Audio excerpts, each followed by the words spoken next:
बिस्मिल्लाहिर्रहमानिर्रहीम। अल्लाह के नाम से शुरू जो बड़ा मेहरबान और निहायत रहम करने वाला है।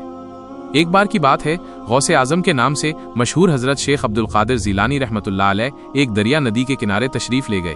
वहां उन्होंने एक बहुत ही बुजुर्ग औरत को देखा जिसकी उम्र तकरीबन 90 साल थी।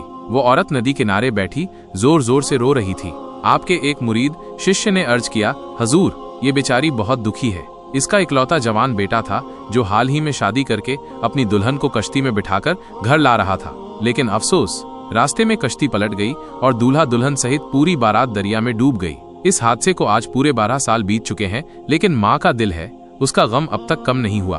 वो हर रोज दरिया किनारे आती है और अपनी बारात को न पाकर रोती हुई वापस चली जाती है। ये दर्दनाक वाकया सुनकर हजरत गौसे आजम रहमतुल्लाह अलैह को बहुत तरस आया। आपने अपने पाक हाथ अल्लाह की बारगाह में दुआ के लिए उठा दिए।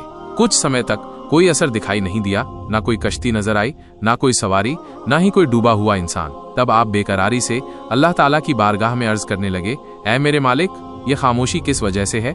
तब अल्लाह ताला की तरफ से इल्हाम हुआ, ऐ मेरे बंदे, ये ताखीर देरी तकदीर के खिलाफ नहीं है। अगर हम चाहते तो एक ही हुक्म कुन हो जैसे जमीन और आसमान को पैदा कर सकते थे, लेकिन हमने अपनी हिकमत समझदारी से उन्हें 6 दिनों में पैदा किया। इस बारात को डूबे हुए 12 साल गुजर चुके हैं। अब ना वो कश्ती बची है, ना उसकी कोई सवारी। इंसानों के जिस्म का गोश्त तक दरियाई जानवर खा चुके हैं, लेकिन हमने उनके शरीर के जर्रे जर्रे टुकड़े टुकड़े को दोबारा जमा करके उन्हें जिंदगी के मरहले में वापस दाखिल कर दिया है। अब उनके वापस आने का वक्त आ चुका है। अभी ये कलाम पूरा भी नहीं हुआ था कि वहां वही कश्ती नमूदार हो गई, पूरी तरह से सजी संवरी, दूल्हा दुल्हन और सारी बारात के साथ। वो कश्ती दरिया से निकलकर किनारे पर आ लगी। तमाम बाराती, दूल्हा और दुल्हन पूरी तरह से सही सलामत थे। सबने हजरत शेख अब्दुल कादिर जिलानी रहमतुल्लाह अलैह से दुआएं लीं और खुशी खुशी अपने घर रवाना हो गए।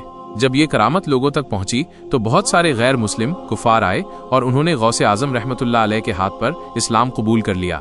ये करामत इतनी बार सुनी और सुनाई गई कि सदियां बीत जाने के बाद भी आज भी पूरे उपमहाद्वीप भारत, पाकिस्तान, बांग्लादेश में इसकी गूंज सुनाई देती है।